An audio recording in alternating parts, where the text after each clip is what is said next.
بلوچستان کوئٹہ کے پاس ایک سنسان ڈیزرٹ میں ایک عورت اور ایک مرد اپنی آخری سانس لیتے ہیں۔ ایک گرینی سی ویڈیو انٹرنیٹ پر وائرل ہوتی ہے جو کہ سب کچھ کیپچر کر چکی تھی۔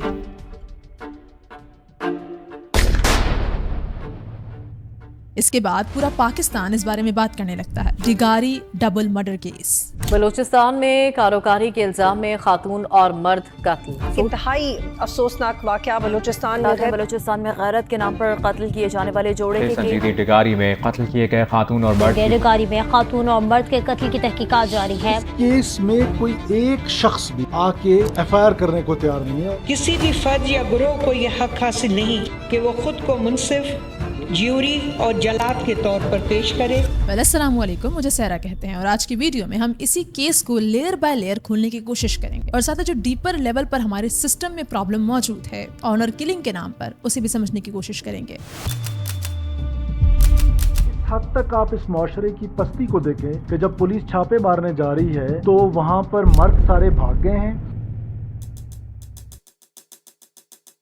تو سب سے پہلے ہم فیکٹس پر بات کر لیتے ہیں کہ اتھارٹیز نے جو انویسٹیگیشن کی ہے اس کے بعد ہمیں کیا دیکھنے کو ملا ہے۔ 4 جون 2025 کوئٹہ سنجیدی ڈگاری ایریا، نور بانو بی بی جو کہ 37 سے 38 سال کی بتائی جاتی ہیں، 5 بچوں کی ماں بھی بتایا گیا، ستکزئی قبیلے سے ان کا تعلق تھا، اور احسن اللہ جو کہ اگین 5 سے 6 بچوں کا باپ بتایا جا رہا ہے۔ انٹرنیٹ پر ان کا نام زرک یا احسن اللہ سلیمانی کر کے کہا جا رہا ہے۔ 38 سال کی عمر تھی۔ دونوں کو ہی قتل کر دیا گیا۔ ان دونوں کی لاشیں الگ الگ قبرستانوں میں دفن کر دی گئی۔ لیکن پھر یہ سوال اٹھتا ہے کہ آخر کو یہ قتل کیوں ہوا؟ پہلے انٹرنیٹ پر یہ کہا جاتا ہے کہ یہ محبت کا واقعہ تھا اور گھر والوں کو یہ قبول نہیں تھا، لیکن پھر اس کے بعد اتھارٹیز انویسٹیگیشن کر اس پورے معاملے کو رد کر دیتی ہیں۔ اتھارٹیز کہتی ہیں کہ یہ آنر کلنگ تھی جو قبیلے کے جرگے نے ڈیسائیڈ کی تھی سردار شیرباز ستکزئی کے کہنے پر۔ الزام تھا ناجائز رشتہ، جسے قبیلے کی زبان میں کاروکاری کہا جاتا ہے۔ بلوچستان کے چیف منسٹر سرفراز بگدی نے کلیئرلی کہا یہ کوئی لو میرج کا کیس نہیں تھا جسے سوشل میڈیا پر کچھ پوسٹ نے کلیم کیا ہے۔ وکٹمز کو شیتل اور زارک کے نام سے بتایا جا رہا ہے، جبکہ ان کا اصل نام نور بانو اور احسن اللہ ہے۔ قتل 4 جون کو ہوا، جبکہ پولیس نے 23 جولائی کو ایکشن لینا شروع کیا جب ویڈیو انٹرنیٹ پر وائرل ہو گئی۔ پولیس کے مطابق 20 لوگوں کو گرفتار کیا گیا ہے جو کہ ویڈیو میں دیکھے جا سکتے، انکلوڈنگ سردار شیرباز ستکزئی، اور ایک کی فگر بشیر احمد کو بھی گرفتار کیا گیا ہے۔ ستکزئی کو 21 جولائی کو کوئٹہ کے اینٹی ٹیررزم کوڈ ATC نے 2 دن کے لیے فزیکل ریمانڈ پر serious crime investigation wing SCIW کے حوالے کر دیا گیا ہے۔ بشیر احمد کو بھی 22 جولائی کو 2 دن کے ریمانڈ ملا ہے۔ نور بانو کا بھائی جلال ستکزئی، جس کا FIR میں نام شاہ وزیر جلال کر کے لکھا گیا ہے، وہ سیم انسان ہے جس نے نور بانو پر گولیاں چلائی تھی، ابھی بھی فرار ہے، لیکن SCIW SP لیول آفیسر کی لیڈ میں اسے پکڑنے کے لیے ریڈز کیے جا رہے ہیں۔ کیس کی FIR ہنا اورک پولیس اسٹیشن پر درج ہے۔ سیکشن 147 رائٹنگ کے لیے، 148 ڈیڈلی ویپن کے ساتھ رائٹنگ کے لیے، 149 ان لافل اسمبلی کے لیے اور 302 مرڈر کے لیے، پلس اینٹی ٹیررزم ایکٹ 1997 کے سیکشنز بھی لگائے گئے ہیں۔ اس میں 8 لوگوں کی شناخت ہوئی ہے انکلوڈنگ جلال، جبکہ 15 کی شناخت نہیں ہو سکی۔ پلاٹ ٹویسٹ، یہ جو پوری FIR درج کی گئی ہے یہ اسٹیٹ یعنی کہ حکومت کی طرف سے درج کی گئی ہے، جبکہ وکٹمز کی فیملیز نے کوئی بھی FIR درج نہیں کروائی ہے۔ اس پوری انویسٹیگیشن میں قبر کشائی بھی کی گئی اور دونوں باڈیز کا پوسٹ مارٹم کیا گیا۔ پوسٹ مارٹم میں فوکس کتنی گولیاں لگی ہیں اور موت کی کیا وجہ ہوئی ہے صرف اس پر رکھ۔ تو رپورٹ کے حساب سے نور بانو کو 7 گولیاں لگی، پیٹ میں، سر پر اور سینے پر، جبکہ احسن اللہ کو 9 گولیاں لگی۔ اب تک آپ کو کیس کافی نارمل دکھائی دے رہا ہوگا، ہاں انصاف ملنے والا ہے، حکومت کچھ نہ کچھ تو کر ہی رہی ہے، بٹ یہ سب کچھ اتنا سیدھا نہیں ہے۔ اس کیس میں کافی زیادہ لوپ ہولز ہیں جن کے بارے میں بہت بڑے بڑے سوال اٹھتے ہیں۔ پہلا سوال، مارنے کی وجہ ایکسٹرا میرٹل افیئر بتائی گئی اور یہ اسٹیٹمنٹ بلوچستان کے CM کی طرف سے دی گئی، لیکن پروف کہاں ہے؟ کوئی گواہ، کوئی کالز، کوئی میسجز، کوئی بھی ایسا انٹریکشن، کوئی فوٹوز جس سے یہ ثابت ہو سکے کہ یہ ایکسٹرا میرٹل افیئر ہی تھا۔ تو یہ پوری اسٹیٹمنٹ آئی کہاں سے ہے بنا کسی پروف کے؟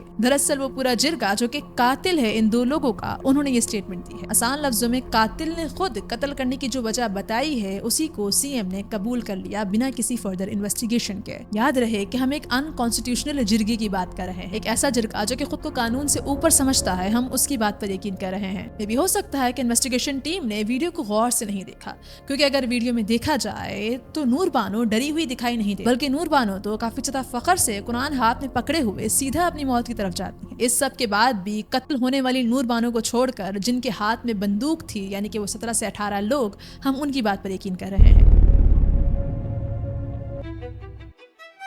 और मैं आपको ये चीज कंफर्म कर दूं कि ये स्टेटमेंट आगे जाकर बदलने वाली नहीं है, चाहे आगे कितनी ही इन्वेस्टिगेशन क्यों नहीं होती, कितनी ही बातें सामने क्यों नहीं आती, ये जो एक स्टेटमेंट सीएम की तरफ से दे दी गई है एक्स्ट्रा मैरिटल अफेयर की, ये ऐसी ही रहेगी। लेकिन आखिर को इस तरह के स्टेटमेंट क्यों दी जाएगी और हम इसे कबूल क्यों करेंगे?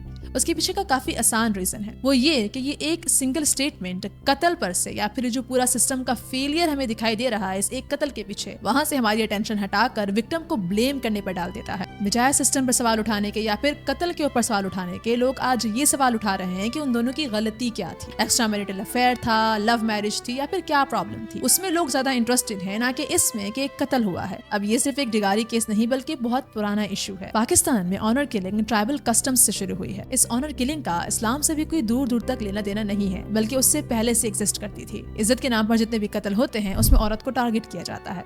घर वालों की बात नहीं मानी, रिश्ते से इनकार कर दिया या फिर टिकटॉक पर वीडियो डाल दी या फिर किसी नामहरम से गैर से बात कर ली। सिंध में इसे करोकारी यानी कि काला मर्द और काली औरत, जबकि बलूचिस्तान में इसे सियाकारी कहा जाता है। कि सारे लेबल्स लगाकर कत्ल को जस्टिफाई किया जाता है। लेकिन ये शुरू क्यों हुआ था? ये सिर्फ पाकिस्तान में नहीं था, बल्कि पाकिस्तान और इंडिया के पार्टीशन से पहले भी एग्जिस्ट करता था, पूरे हिंदुस्तान में था। और जब पाकिस्तान और इंडिया का पार्टीशन हुआ तो पाकिस्तान ने भी इसे अडॉप्ट किया और आज तक ये एग्जिस्ट करता है। ये पूरा जिरगा सिस्टम पाकिस्तान के उन इलाकों में एग्जिस्ट करता है जहाँ पर लिटरेसी रेट कम है, जहाँ पर लोग ज्यादा पढ़े लिखे नहीं है और कोई कानून एग्जिस्ट नहीं करता। यस, पाकिस्तान में आज भी कई ऐसे एरियाज हैं जहाँ पर कानून की नहीं चलती, ना पुलिस की चलती है ना जज की चलती है तो सिर्फ इन जिरगा लीडर्स की, और जो भी वो फैसला सुनाते हैं उसे पुलिस कानून सबको मानना पड़ता है। जैसे कि 2008 में नसीराबाद में 5 औरतों को जिंदा दफन कर दिया गया था अरेंज्ड मैरिज से इनकार करने की वजह से। और इंटरेस्टिंगली सेनेटर्स ने इस पूरे केस में जो कत्ल हुआ था उसको डिफेंड किया था। जी हाँ, बिल्कुल, इन इलाकों में जो कानून नाफिज करने वाले इदारे हैं वो भी इन ट्रेडिशंस के बोझ के तले दबे हुए हैं।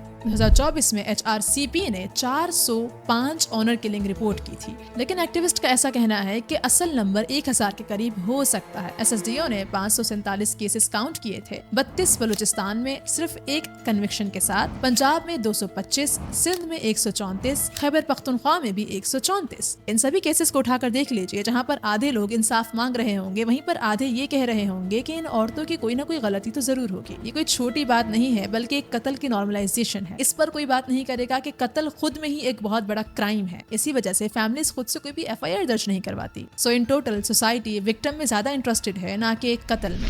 चंद माह पहले मर्द और इस खातून ने पसंद की शादी की थी। ऐसा नहीं है कि पाकिस्तान में कोई कानून मौजूद नहीं है। पाकिस्तान में कानून मौजूद है, 2004 से कानून मौजूद है। 2004 से ऑनर किलिंग्स को मर्डर करार दिया गया सेक्शन 302 के अंदर। 2016 से उम्र कैद भी सुनाई गई, लेकिन इस सब पर कन्विक्शन रेट यानी कि इन पूरे कानून को फॉलो करना 20% से भी कम है।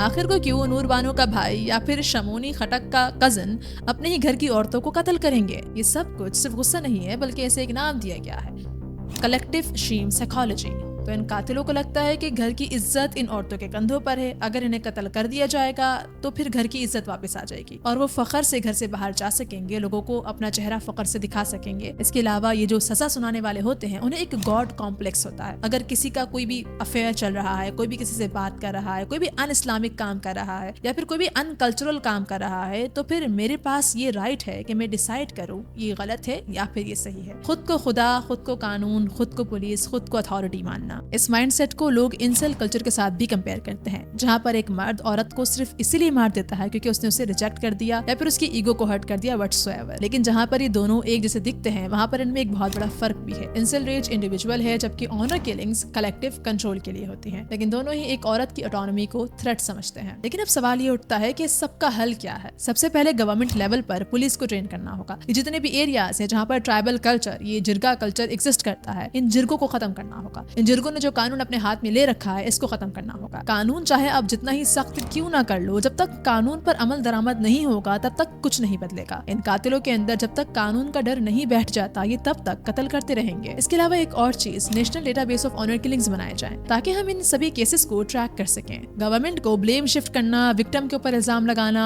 इन सब को छोड़कर एक्चुअल कैंपेन्स चलानी होगी, चाहे वो सोशल मीडिया पर हो, चाहे वो टीवी पर हो, चाहे वो रेडियो पर हो। लास्ट जो एक टिकटॉकर का रिजेक्शन वाला केस हुआ था उसमें भी मैंने कहा था कि कैंपेन चलाकर हमें लोगों को ये सिखाना होगा कि इज्जत का मतलब कंट्रोल करना नहीं होता। स्कूल्स में, मदारिस में, एकेडमीज में, ट्यूशंस में हर जगह कैंपेन चलानी होगी, बड़े लेवल पर कैंपेन चलानी होगी ताकि माइंड सेट शिफ्ट लाया जा सके। लोगों को इंसेल कल्चर के बारे में बताया जाए, लोगों को ये जो ऑनर किलिंग के पीछे जो एक माइंड सेट है यानी कि कलेक्टिव शेम साइकोलॉजी है, इसके बारे में बताया जाए। ना सिर्फ कबीले के लोग बल्कि आपके और मेरे जैसे लोगों को भी ये सिखाया जाए कि एक कत्ल ही कहलाया जाएगा, चाहे कोई भी सर्कमस्टांसेस क्यों ना हो, चाहे उसके पीछे की कोई भी वजह क्यों ना हो, चाहे औरत या फिर मर्द बेहया ही क्यों ना हो, चाहे उन दोनों का कोई एक्स्ट्रा मैरिटल अफेयर ही क्यों ना हो। कत्ल को हम एक जुर्म कहेंगे, चाहे वो मुस्तफा आमिर का केस हो, चाहे वो सना का केस हो। विक्टिम कैसा था, विक्टिम क्या करता था, विक्टिम का क्या कैरेक्टर था, ये मायने नहीं रखता। असल बात सिर्फ ये है कि एक कातिल ने कानून अपने हाथ में लेकर कत्ल किया है और अब उस कातिल को कानून के हिसाब से सजा मिलना लाजमी है। लेकिन हम जो कि अपने घरों में बैठे हैं, हम तो इंसेल कल्चर को भी बुरा मानते हैं, हम कत्ल को कत्ल भी मानते हैं। हम क्या कर सकते हैं इस ऑनर किलिंग वाले मसले को हल करने के लिए या फिर